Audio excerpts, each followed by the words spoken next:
নমস্কার বন্ধুরা, মন পাখি ট্রাভেল ব্লগ চ্যানেলের একটি নতুন ভিডিওতে আপনাদেরকে স্বাগত জানাচ্ছি। এই বছর আমাদের বাঙালি ঐতিহ্যের অন্যতম প্রিয় উৎসব জামাই ষষ্ঠী সেটা পড়েছিল রবিবার, কিন্তু দুর্ভাগ্যজনকভাবে সেটা আমাদের অফিসের কাজের দিন। তাই আমরা ঠিক করলাম সোমবার, যেটা আমাদের সাপ্তাহিক ছুটি, সেদিনই উদযাপন করব এই বিশেষ দিনটি, কিন্তু সেটা একটু অন্যরকমভাবে।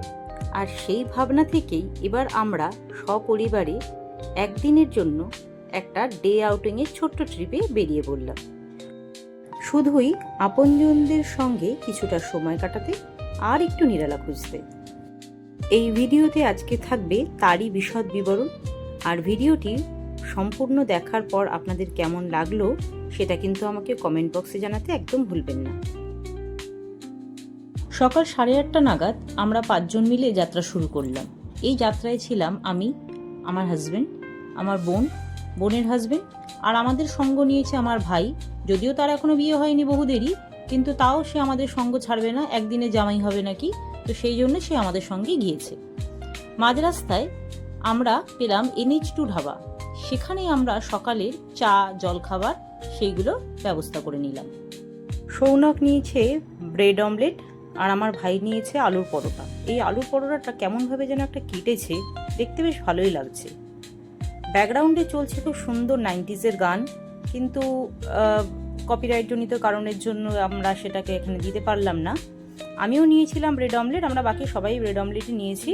তো এখানে একটা কাটিং পদ্ধতি চলছে। আমার বোনের বর এই ব্রেড অমলেটটাকে একটু অন্যরকমভাবে কাটার চেষ্টা করছে। ভেরি নাইস, কিছুই না, মাঝখান থেকে একটু টুকরো করে দিল। আপনাদের কেমন লাগছে সেটা আপনারা একটু আমাকে জানাবেন কমেন্টে। গরম গরম চা, ব্রেকফাস্ট আর 90s সং, এই নিয়ে সকালটা কিন্তু বেশ ভালোভাবেই জমে গেল। তার প্রায় 45 মিনিটের মধ্যেই আমরা প্রায় পৌঁছে গিয়েছি আমাদের গন্তব্যস্থলে। ওল্ড দিল্লি রোডের একদম মেন রোড থেকে মাত্র 4-5 মিনিটের ভেতরে বাঁহাতে ঢুকে গেলে পরেই আজকের আমাদের গন্তব্যস্থল হলো ম্যাঙ্গো সিটি, আমের বাগান বা আমের শহর বলতে পারেন। দরজার সামনে আমরা দেখলাম একজন গার্ডম্যান রয়েছেন, তিনি গেটটি খুলে দিলে আমরা গাড়িটি নিয়ে ভেতরে ঢুকে যাব।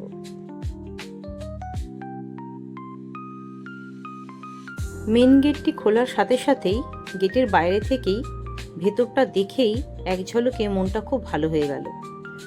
একদম সবুজে ভরা একটি দৃশ্য যখন গেট খুললেই চোখের সামনে পড়ে, তখন প্রথমেই কিন্তু মন বলে ওঠে যে হয়তো আজকের দিনটি সত্যিই খুব ভালোভাবেই আমরা কাটাতে চলেছি। এই যে সামনে কালো গাড়িটি, জিপটি পার্ক করা দেখছেন না, এটার একটা হিস্ট্রি আছে, এটা আপনাদেরকে পরে জানাচ্ছি। সৌনক গাড়িটা ততক্ষণ পার্ক করে নিক, আর আমি ততক্ষণ আশেপাশের একটু ভিডিও করে আপনাদেরকে দেখাই যে অ্যাকচুয়ালি এই জায়গাটা দেখতে কেমন। চলুন।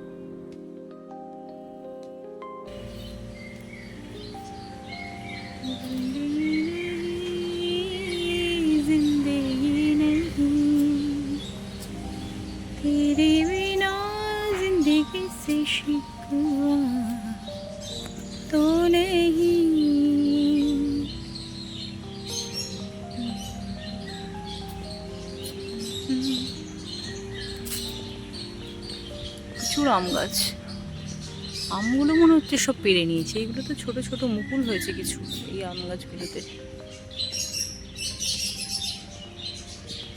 এটা একটা সাইড, রুমগুলো সব ওই সাইডটা দিয়ে রয়েছে। মানে এখানেও তো একটা কটেজ মতন দেখতে পাচ্ছি সামনে। সুন্দর পাখির আওয়াজ চতুর্দিকে, বাচ্চাদের পার্ক এই সাইডটাতে। পাখির আওয়াজগুলো একবার শুনুন। ওই জায়গাটায় পাখিদের বদ্যি পাখি, এগুলো সুন্দর এখানে রয়েছে।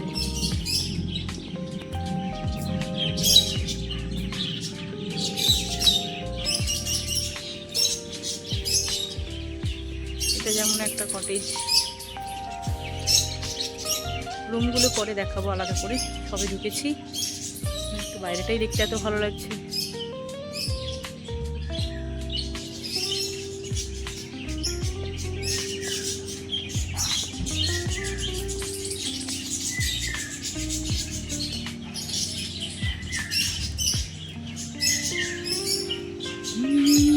आज की रात चांद डूबेगा नहीं, रात को रोक दो। এখানে মনে হচ্ছে একটা ঝর্ণা আছে, এখন দিনের বেলায় তাই, রাতের বেলা মনে হচ্ছে এই ঝর্ণাটা চলবে। সুন্দর।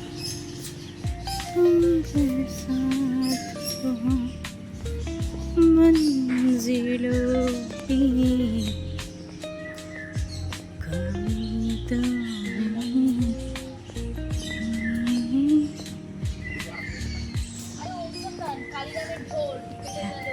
ওই গাড়িটা, হ্যাঁ হ্যাঁ হ্যাঁ, অমিতাভ বচ্চন ড্রাইভ করেছিল অনুসন্ধান সিনেমাতে, এই জিপটা না?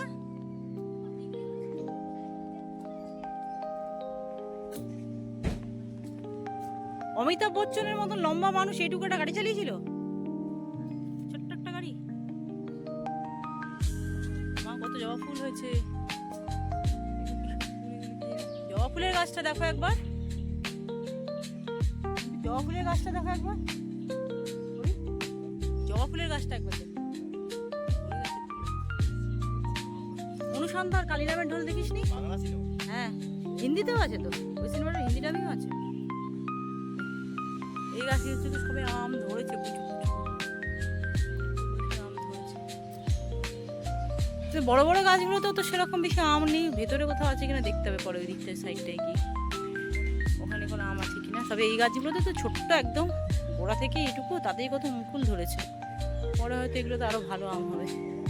এই হলো সুইমিং পুল। এখানে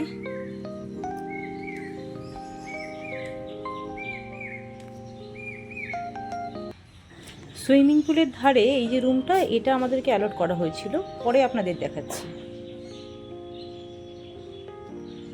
এই দিকটা পুরোটাই আম বাগান, ভেতরটা, এই ভেতরটাতে পুরোটা যাবো পরে যদি সময় পাই বা সুযোগ পাই। আপাতত কি একটু চেক ইন করি। এটা একটা কটেজ, নিচে রিসেপশন।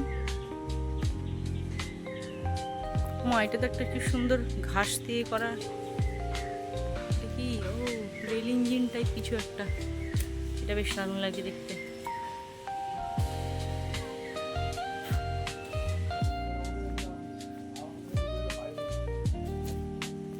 এই ওপরে একটা দুটো ঝুলছে, যদি হাত পারো তো পারো। এই দেখো একটা এখানে আমি দেখতে পেয়েছি। হ্যাঁ সে ঠিক আছে।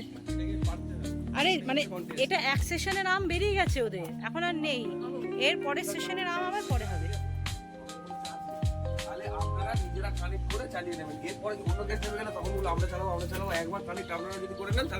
আচ্ছা আচ্ছা, এখানে ওনারা আমাকে বলে দিলেন যে সুইমিং পুলে নামার সময় এখানে যে বক্সটা আছে সেটা আমরা আমাদের ইচ্ছে মতন বাজাতে পারি।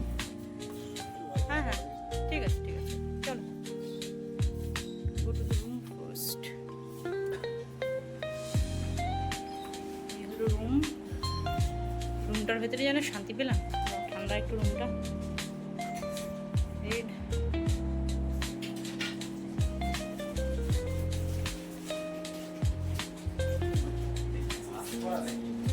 টাওয়েল টাওয়েলটা টাওয়েল,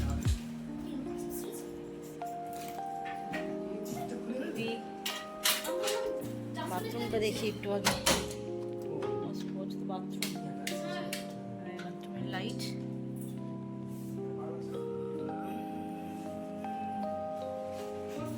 সবই ঠিকঠাকই আছে, ভালোই।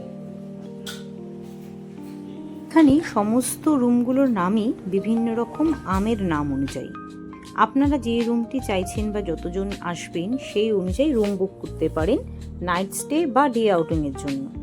আমরা যে রুমটি নিয়েছিলাম সেটি ডে আউটিংয়ের জন্য ছিল, এবং সেখানে দুজনের জন্য ডে আউটিং চার্জ ছিল 2800 টাকা, 2800।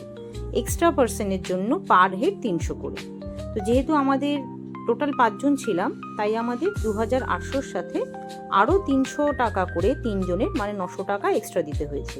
তাই টোটাল আমাদের কস্টিং পড়েছিল 3700 টাকা ডে আউটিংয়ে ওই রুমটি নেওয়ার জন্য। এক্ষেত্রে আপনারা রুম বুকিংয়ের জন্য অবশ্যই এদের যে কন্ট্যাক্ট নাম্বার রয়েছে সেই কন্ট্যাক্ট নাম্বারে আপনারা যোগাযোগ করে নেবেন।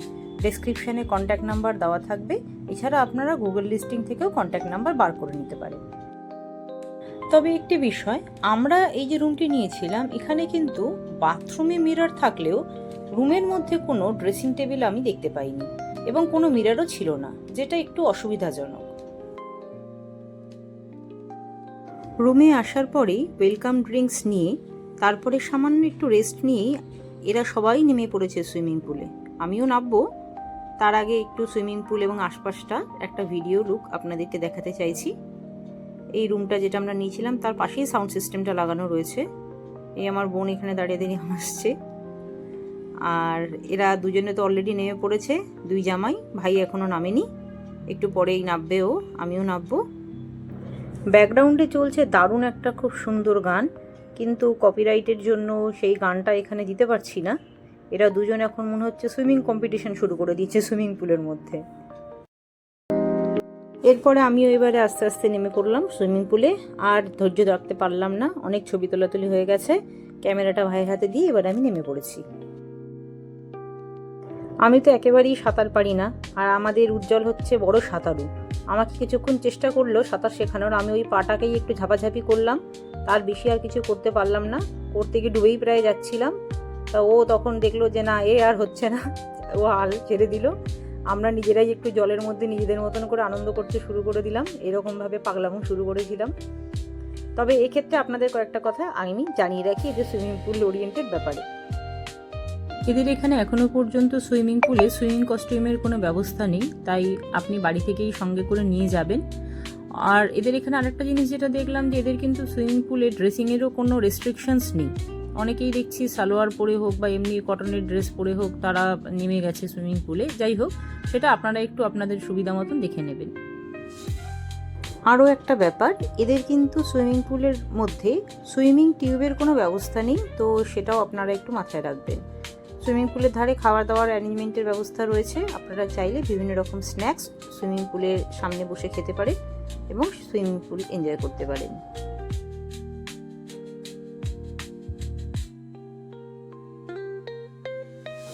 দুপুরে স্নান কমপ্লিট করার পরে এইবারে আমাদের টাইম হচ্ছে দুপুরের লাঞ্চের। তো লাঞ্চের জন্য এই সুইমিং পুলের পাশ থেকেই যে রাস্তাটা আছে সেই ছোট্ট রাস্তাটা ধরে আমরা চলে যাব যেখানে লাঞ্চ করা হবে সেইখানে। সিঁড়ি দিয়ে একটা দোতলা জায়গাতে উঠতে হলো এবং সেখানেই আমরা লাঞ্চের জন্য দেখলাম সবাই অলরেডি চলে গেছে এবং আমাদের খাবারও রেডি হয়ে গেছে। সিঁড়ির ওপর থেকেও এই জায়গাটা দেখতে কিন্তু খুব সুন্দর লাগছিল।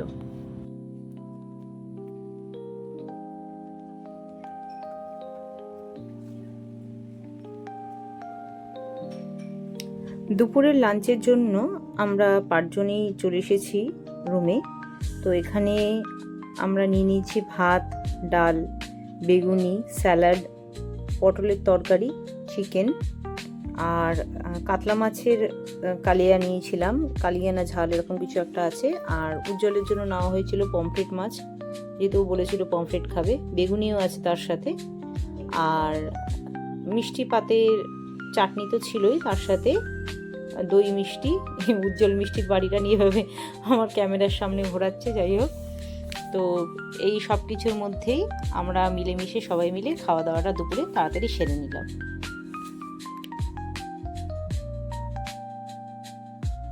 বিকেল গড়িয়ে এবার সন্ধে হতে চলল। আমরা বেরিয়ে দেখলাম আর একটা গ্রুপ, তারা এখন সুইমিং পুল এনজয় করছে। সন্ধেটা আস্তে আস্তে হচ্ছে, আমরা এখন বেরোবো, তার প্রিপারেশন নিচ্ছি।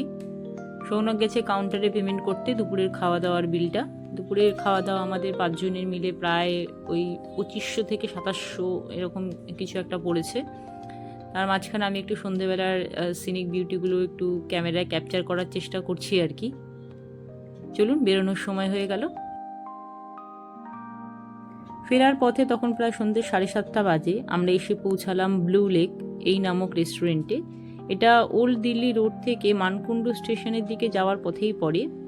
তো এই রেস্টুরেন্টটা যখনই আমি রাস্তা থেকে যাতায়াত করি মাঝে মধ্যেই চেষ্টা করি যদি সময় হাতে থাকে তাহলে আসার, কারণ রেস্টুরেন্টের এনভায়রনমেন্টটা আমার ভীষণ ভালো লাগে এবং স্ন্যাক্স খাই মাঝে মধ্যেই, তো কস্ট এফেক্টিভ এবং এনভায়রনমেন্টটাও খুব সুন্দর, যেই কারণের জন্য আমাকে এই রেস্টুরেন্টটা বারবারই অ্যাট্রাক্ট করে। যতবারই আমি রাস্তা থেকে যাতায়াত করি, সুন্দর করে এরা বেশ বাগানের মতন করে সাজিয়েছে আশপাশটা এবং এর চারপাশে প্রচুর ক্ষেতখামারিও আছে সবুজে ঘেরা। তো এই কারণের জন্যই জায়গাটা আমার ভালো লাগে। এদের নিজস্ব ব্যাঙ্কোয়েট আছে এবং এখানে ওরা বিভিন্ন রিসেপশন বা বিয়ের অনুষ্ঠান, অফিস প্রোগ্রামেও রুম টুম ভাড়া দিয়ে থাকেন। ইভিনিং স্ন্যাক্স শুরু করলাম কিন্তু চা কফি দিয়ে। সৌনক নিয়েছে ব্ল্যাক টি, আমি, ভাই আর উজ্জ্বল আমরা সব নিয়েছি নর্মাল টি, বোন নিয়েছে কফি। এই দিয়ে আমরা শুরু করছি। এরপরে আমরা আরও 2টো আইটেম অর্ডার দিয়েছি। নিয়ে নিয়েছিলাম এর সাথে ফ্রেঞ্চ ফ্রাই আর ক্রিস্পি চিলি বেবিকর্ন। তার সাথে ব্যাকগ্রাউন্ডে চলছে খুব সুন্দর রবীন্দ্রসঙ্গীতের মিউজিক। দারুণ একটা এনভায়রনমেন্ট। হালকা হালকা এবারে একটু হাওয়া দেওয়াও শুরু করেছে, যদিও আজকে খুব গরম, তবু একটু দিচ্ছি আচমকাই একটু হালকা হাওয়া দেওয়া শুরু হয়েছে। হালকা ঝিরিঝিরি বৃষ্টি পড়া শুরু করে দিয়েছে এবং এনারাও অলরেডি টেবিল চেয়ার সব তোলা শুরু করেছেন, কারণ কতক্ষণ কি বৃষ্টি হবে বা আদৌ হবে কিনা বোঝা যাচ্ছে না। আর আমাদেরকেও এখন অনেকটা পথ যেতে হবে, প্রায় ঘন্টা দেড়েক কলকাতা পৌঁছতে, তাই আমরাও এখন এবার রওনা দেব। ভিডিওটি ভালো লেগে থাকলে অবশ্যই একটা লাইক করে দেবেন। যদি ইউটিউব থেকে দেখে থাকেন এবং চ্যানেলে নতুন হন তাহলে অবশ্যই চ্যানেলটি সাবস্ক্রাইব করার অনুরোধ রইল। আর যদি আপনারা পেজ থেকে দেখে থাকেন তাহলে অবশ্যই পেজটিকে ফলো করে নেবেন। ধন্যবাদ সঙ্গে থাকার জন্য।